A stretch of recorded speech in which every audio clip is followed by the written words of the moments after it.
Hey there, my name is Christian Verwijs and I'm one of the creators of the Scrum Team Survey together with Barry Overeen. In this video, I want to show you why I think you should use the Scrum Team Survey to drive continuous improvement in your Agile or Scrum team with our platform and do so continuously. We created the Scrum Team Survey to make it easier for teams to improve because our experience as Scrum Masters, Agile coaches, and as members of Scrum teams over the years has been that it's really hard to improve effectively. It's often very tempting to start with really big improvements that don't go anywhere, but it's also very hard to identify what's the most important thing to improve right now, because there are usually a million things that you could improve potentially, but what actually makes an impact? Now, one of the things we wanted to do was bring a data-based, science-based perspective to this question. There are a lot of opinions about what makes teams more effective, and there are tools that have a lot of assumptions about what does it for teams, but we wanted to bring a more robust perspective on this. That's why we created the Scrum Team Survey based on scientific research. And I'll show you in this video how that works. You can simply go to scrumteamsurvey.org, where you probably are right now, and click on Diagnose Team. This takes you to our questionnaire. I'll start over and I'll diagnose my team.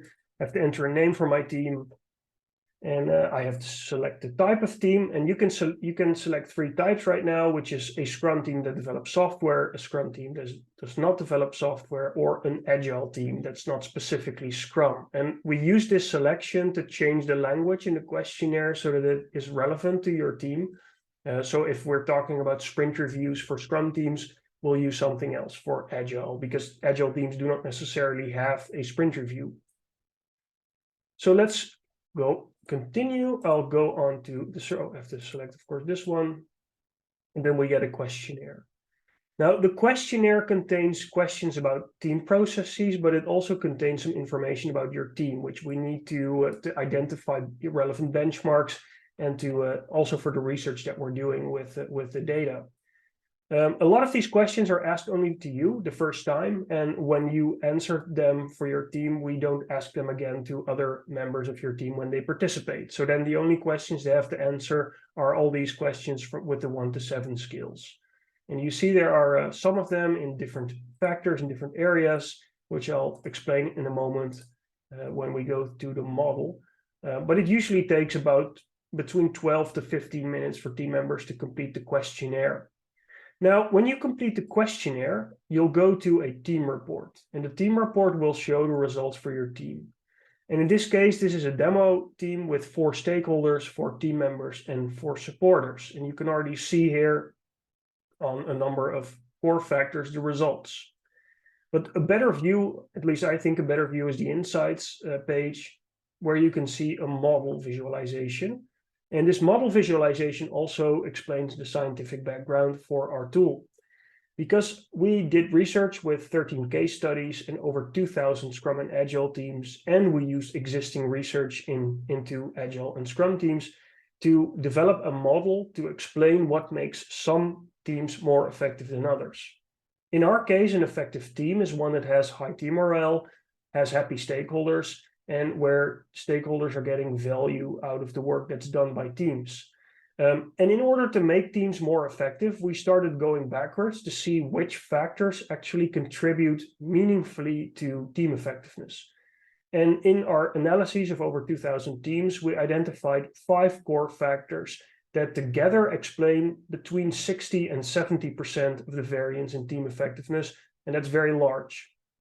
The first one is stakeholder concern, or the degree to which teams understand the needs of their stakeholders, which also has a number of lower order factors that sort of compose the score for it.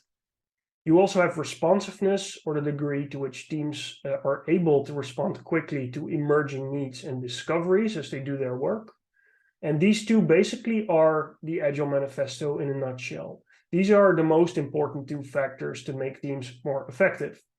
However, doing this is usually something that depends on other things. And this is where we go one step further back, and we looked at the foundations of Scrum and Agile teams that are effective compared to those that are not so effective. And one clear difference is that effective Scrum and Agile teams have a climate of continuous improvement. That means that there is opportunity for them to learn, to grow, to try new things. There is some conflict maybe, but not a lot. There is a high level of psychological safety. Teams learn together, and they have high quality sprint retrospectives. Also, they need a high level of autonomy. So they need to be able to make their own decisions about how to do their work, in what order and by whom. And they need to be able to know how to put their skills together to achieve their shared goals. And finally, there is also a big role for management, because we can clearly see that teams that benefit from support from management and feel supported by management are more effective than teams that do not. Together, this model, like I said, explains 60 to 70% of the scores on team effectiveness. What does that mean in practice? That means that if you want to make your team more effective, if you invest in one of these 5 core factors, you're very likely to see improvements in team effectiveness. And I think that that's what everyone ultimately wants. And that's also something that I think makes our tool different from many other tools out there. Our tool is really based on evidence-based data, on scientific data, not on just our opinions or our beliefs. This is what empirical evidence shows us. Now, you can use our tool also to get a lot of actionable tips based on this model. So basically what we do is we look at the results for your team and identify which areas your team would benefit from the most if it improves there. And in this case, that's retrospective quality, concern for quality, and shared learning. And you can also see in this model that those are really low scoring factors. We also give a lot of practical tips on how to improve, including a lot of quick tips, which are very simple, like 15% solutions that you can immediately put into practice, because we know that that's sometimes the best way to get started, to just start with a very small thing. And that usually opens the door to more improvements. Or you can dive deeper into do-it-yourself workshops, which are basically facilitation guides that we created for you to run 60 or 90-minute workshops to really dive into a topic with your team and talk about it. But these are top 3 tips, and we offer a lot more, especially if you have a subscription. You can see all the feedback. If you use the free version, you get a selection of it. And then you have the next step, which is the step where you actually keep track of your improvement actions. So you've created transparency with the results. You've inspected together where the issues are, where your team is doing well and where it can improve. And then you identify the improvement actions that actually make the most sense to improve. And you can keep track of them in our tool or somewhere else. It's up to you. But it gives you a good reference point the next time you take the questionnaire to see if your improvements actually mattered.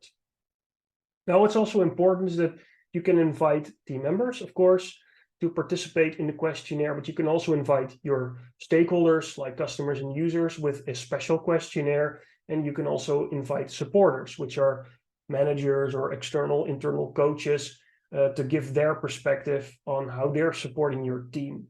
So you can invite these 3 groups of people to get a more complete picture of how your team is doing.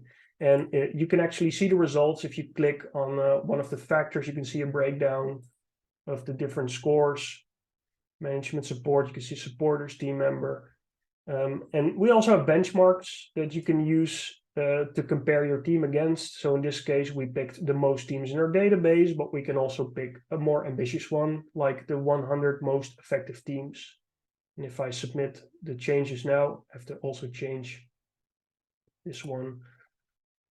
Then you'll see that the picture changes, team autonomy and continuous improvement are quite a bit lower than the most effective teams. So if I want to become more effective, it might be a really good idea to invest in continuous improvement and team autonomy. And then hopefully the other parts of the model will start to improve on their own.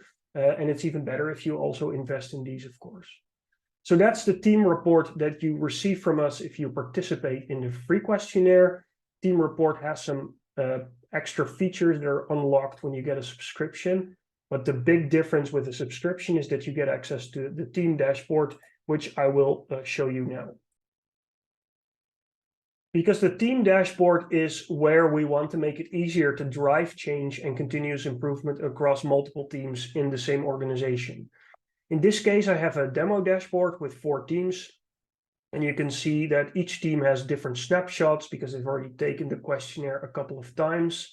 You can also see, by the way, badges that the teams unlock based on their progression, which is a way to make it motivating for teams to participate frequently, and also to keep track of what achievements you're making and what improvements you're going through. The team dashboard also gives you the insights model, but then it's not just a single team, but we're aggregating the results for multiple teams into one score. What's useful about this is that you can easily identify patterns. So for example, if we filter only on agile teams, which is also something we can do, we can see, for example, that for agile teams in particular, continuous improvement is difficult in our organization. But if we would say, let's focus on Scrum teams, maybe we'll get a different picture. It's a different story, but management support is more of an issue for Scrum teams in our organization. And for all the teams, the overall picture is that we're doing quite well. There are improvements in basically all areas, except for conflict. There's quite a lot of team conflict in many of the teams in our organization. So that's something that we should pay attention to. And that's also something where we as teams and coaches and managers can pool our resources and work together to drive improvement. That's something that we want to encourage with the team dashboard, to really drive changes and bring support to teams where they need it.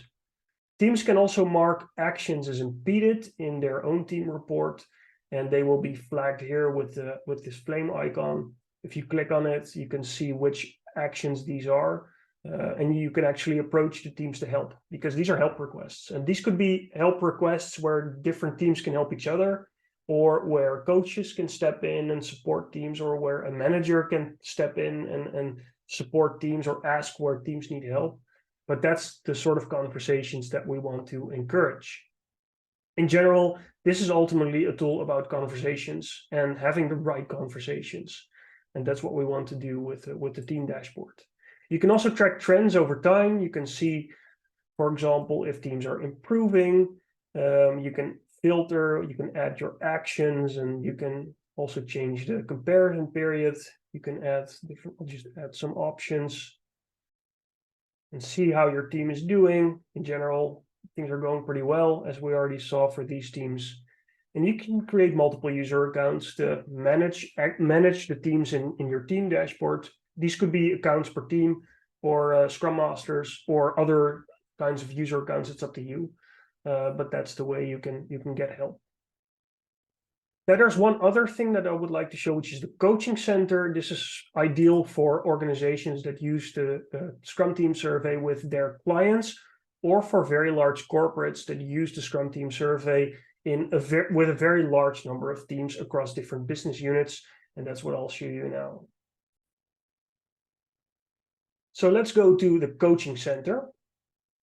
The coaching center is ideal for coaching agencies that use our tool with the teams of their clients, but also for very large corporates that have many business units or departments that are quite different, but there's still a desire to get an overall sense of how things are going with the teams.